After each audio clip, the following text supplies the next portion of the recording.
What's happening, guys? JD at JD's Custom Buggies. So this is video number 4 or 5, or I can't tell anymore. I never know until I actually put them up and look at what the last video was.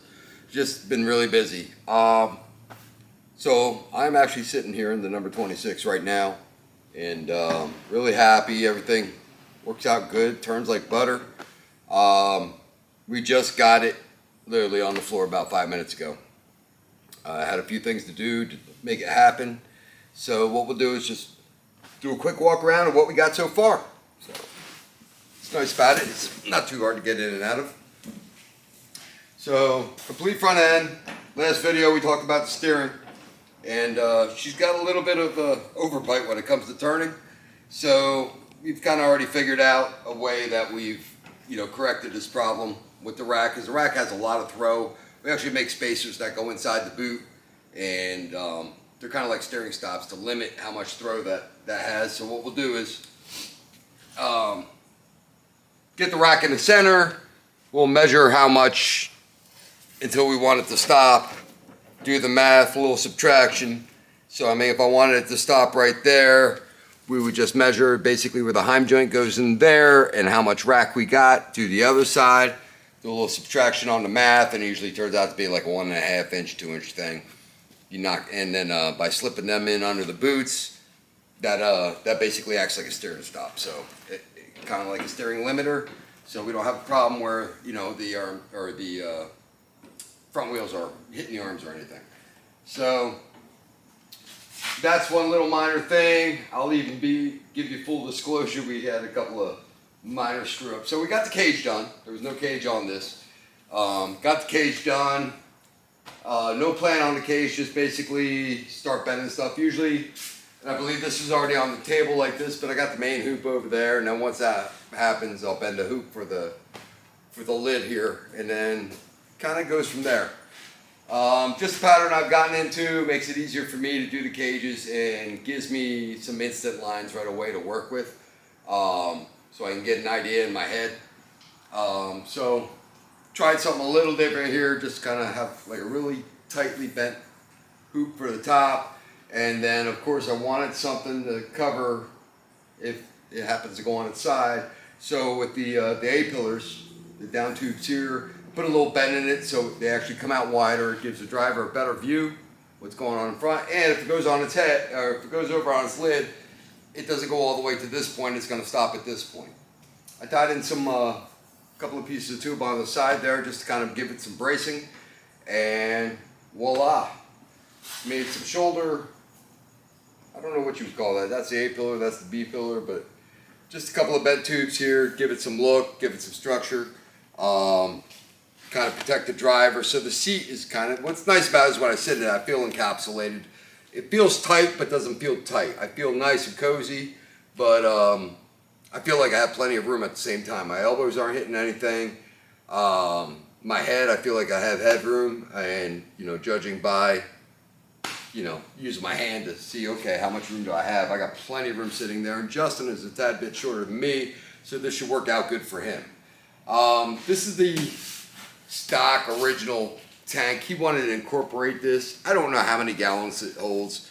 I don't imagine it holds that much more than your standard buggy tank that we end up using on the other carts, or that you'll find on like your standard. I mean, there's two sizes of tanks. There's like a 2.2 gallon and a 1.9, I think, and you'll find them on anything from like a Crossfire, Trailmaster, Hammerhead. Most buggies use the same exact tank. This is kind of looks like a spun aluminum tank. It's super light, which is kind of nice. But you want to incorporate this tank. Like I said, I can't tell you that it holds any more fuel than a stock tank, but it looks bigger.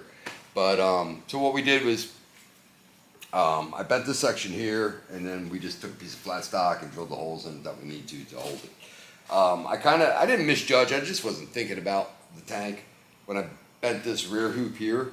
And it almost fit in there perfect, but I kind of like to have the tank a little raised in case you hit that big jump or whatnot. We've had instances where when we first started doing MBX and building the buggies and whatnot, and I had this problem with my wife's, the number 52 Crossfire. There is a wing that I made, or a deck that looks like a wing on the back that houses the tank, and I wanted to countersink the tank into that deck. Well, what happened was, like one good jump, I think it was even a practice at the first race of 2018, the swing arm came up and smacked the petcock, knocked it off. We had to rig something up. And then I just realized that when you're building these buggies, and they're going on a motocross track, you just never know what's going to get sent over. And the swing arms, you don't feel it inside the buggy, but the swing arms do come up quite a bit. So the possibility of, you have your tank at the standard height, the possibility is there. On a stock buggy, doing what we do with MBX, that the petcocking gets smacked off or dent. I mean, Amber's got a bunch of, my wife, she's got a bunch of dents in the bottom of that tank too.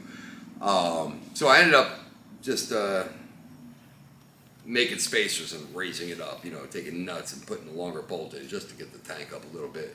That seemed to cure her problem. So now when I make buggies, I just try to keep the tanks way up. We got our swing arm done. We saw that in the last video. It's on. We painted it. We might have to scuff it up and repaint it. Definitely have to, because we afterthought was, oh, we painted it and I still have to weld shock mounts on it. So wasn't sure what I was going to do for rear shocks.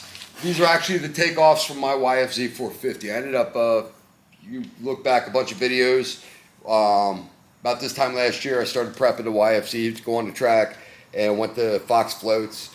I took these off. These were the takeoffs from there. The actual stock shock on a YFZ is actually really good. I know a lot of guys who race with the stock front shocks on their YFZs.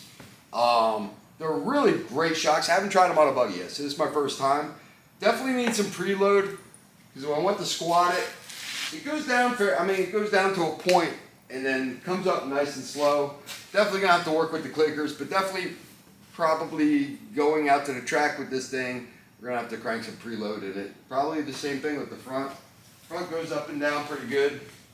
I like the action on it.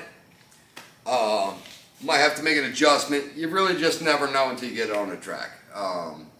Never really prepared until the first time. Once you get it set, you hit the worst stuff on the track as hard as you can, and once you get it set from there, you're pretty good for the rest of the race. Really pleased with the way the cage looks. Between the spun tank, a little bit of the stock portion here, the stock curves in the front and whatnot, it kind of looks like a V-dub sandrail. And just really happy with the way it came out. Unfortunately, I don't know if in the first video we had pictures or if I started cutting the thing up, but we were just going through pictures of what it looked like stock, and it looks like a really short buggy. It doesn't look any longer like I consider the strut buggies, the Carters, the Carter Talons, Hammerhead, Twisters, GTSs, Trailmasters. As short a wheelbase of buggies you're probably gonna get an adult into.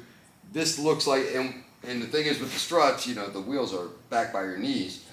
This thing got wheels out in front of it, and it looks like every bit from the picture is as short as one of those. Talk about the swing arm. Besides getting the shocks mounted, this is something that we talked about doing in the last video, and this is what we did. We actually lengthened the swing arm a little bit, moved the bottom shock mount forward. Like I said, if I'm going to move it, I'm going to move it away from the axle. I want there to be some leverage. I want this shock to work. I don't want it to be too stiff. I'd rather crank preload and stiffen it up than have it just be stiff out of the gate. And then we use these 3/4 inch heim joints with 1/2 inch spacers. We re-drill the holes for a 1/2 inch.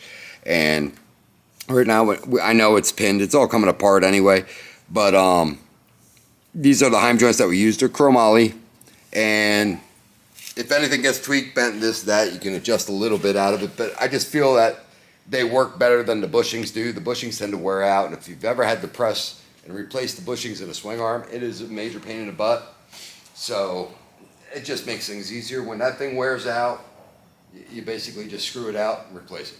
So it's an easily fixable, replaceable part. Same thing with all the front end heim joints, again.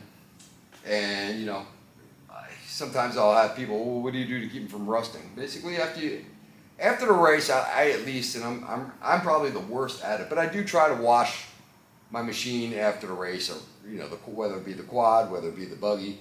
What I will do is after I wash it, I'll douse all the heim joints in WD-40 and let it sit that way. As soon as it gets dried out in the sun, I hit it with WD-40 and park it that way. And it eliminates any rust developing, it eliminates a lot of squeaks. It's very low maintenance and it's very easy to do. Trying to think if I missed anything here up to this point. Oh, yes, full disclosure, I said. So I did do a minor screw up, and I'm going to go ahead and share this with you because I don't feel like it didn't come out kind of cool. So when I was building the cage, and we were talking about placing the tank, I figured I'm going to run 2 crossbars and then run tab to hold the tank. Well, I ran one here and I ran one here. What I didn't take into consideration is I didn't have the seat in, and this bar tilts forward. Well, I knew the seat came up to this bar, and that's where we wanted it. Well, I didn't think about it going up 4 inches is going to be right in the middle of the seat. And I had holes pre-drilled to where the seat needs to be. A little bit of a screw up. And we had already welded a seatbelt tab to it and everything. And it's like, oh man.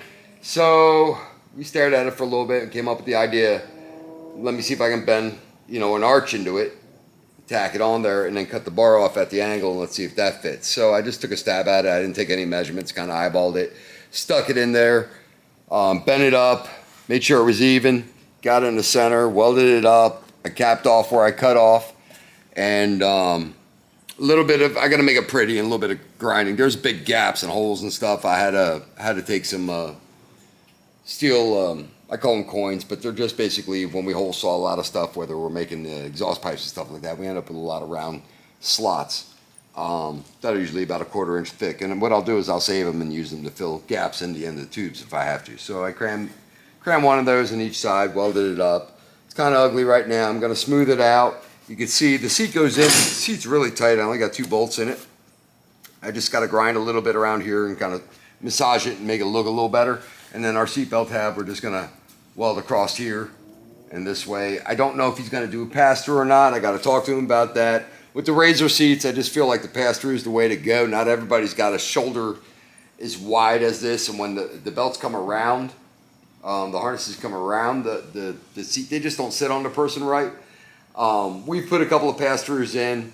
We're still working on how perfect it comes out. It seems like the kits they send, they send you a template. You got to cut a hole through the seat and then put these 2 plastic pieces in so the harness slips right through. So we'll see if he wants to do that. If that's the case, we'll just grab one on Amazon or something and cut the seat and get that done for him. And this way the belts will just pass right through. So seatbelt tabs, I feel like I didn't weld any on the bottom because it's got its own seatbelt tab, so we'll probably try and work with those. If not, if I got to weld something on, we'll figure that out. As far as what's left, now that we've gotten to this point, well, a master cylinder for the pedals, I have to make a mount for that, so we can mount the master cylinder for a brake pedal. Once that's done, I'm going to take the pedals off and weld that whole plate with the pedals down on the floor to the front tube there. Seatbelt tab is one thing that we've got to do.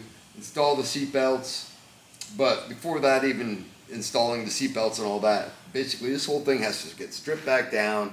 We got to flip it on a slit. I got to weld. I don't like to weld overhead. It just never works out well with gravity and everything.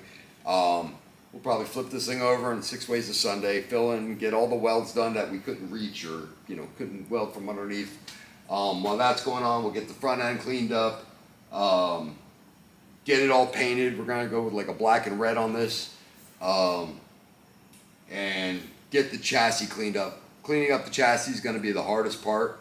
A lot of the stock chassis, there are quite a few spots where I was welding to it and it blew a hole through it, and I basically sat there and meticulously filled the hole back in or whatnot to kind of get it strengthened up. But there's some pitting in there, and then there's places where we cut other tubes off, the old tubes. So getting that to look good is going to be the hardest part. Obviously, all the tubes that we put on there, clean up the welds a little bit, and that's not so tough. Swing arm is almost, on point as far as what we have to do. I just have to finish welding the tabs, clean it up, scuff it up, or, give it a little bit of wet sanding and re-hit it with one more coat, and it should be good to go. I see this done. We're in the first week of November. I see this done probably within a week or two, hopefully. I still have to build a motor, and wire it up. But can't do any of that. I mean, I can build the motor, but I can't. No point in putting it in. But I can't wire it up until we have a finished product here. So wiring is the last thing I do. Won't take long to wire this up. You've seen some of the other MBX buggies in videos. Basically, we're just going to put a box in there. The box is going to contain the key switch. It's going to be mounted up in the driver's compartment. It'll contain the battery, the solenoid. A rectifier will be mounted outside the box because the rectifiers need to catch some air. They get a little warm as you're running. And then CDI option, I'll have to talk to him about. I'll probably talk him into going with the Banjing because we've gone this far. At this point, I feel like this buggy can be really competitive. I'm really happy with it. And it'll be up to him. So as far as clutching options, I'll have to talk to him about that. CDI option. And of course, that just kind of layers back onto the price. But so I'm really stoked about this. I was, guys would come in and hang out and see the progress going on, and we always talk about it. And it seems like the ones that I hate starting, like I am like, what am I gonna do with this thing? And they seem to turn out like as the better buggies. I had a slight issue with this last year with the 45. The 17 seemed like that was gonna be an easy project because we were just gonna cage it and put a motor in it and do some mods, and I was struggling with the cage on that, and you figured that would be easy because crossfires and dunes have pretty good looking lines to work with in the body, and I was like, oh man, I don't know about this thing, but it came out really good. So really happy with it. Can't wait to see it get done. Can't wait to get it out of here and get to the next project. I got a Trailmaster XRS that I'm building for another guy. Won't be super kind of like, if you're talking about not spicy, mild spicy, this is kind of going to be mild compared to something like this. We're talking motor, maybe center seat. I gotta kind of refresh my memory and give him a call, and like a cage and some decent suspension. But it's not going to be like a super modern machine. Just decent, something he can play around with, hit a couple races with. Hopefully more races than not, but that's it for now. So as we get done, we start getting into assembly and stuff like that. Probably hit you up with another video or two, but this is pretty much at the point where I'm real happy that we have a roller. She rolls. I mean, I'm liking it. So that's it for now. If you have any questions or comments, leave them in the comment section. If you like what you see, of course, hit the like button, and if you haven't already, subscribe. If you need parts, go to gotbuggies.com. Thank you guys. JD's out.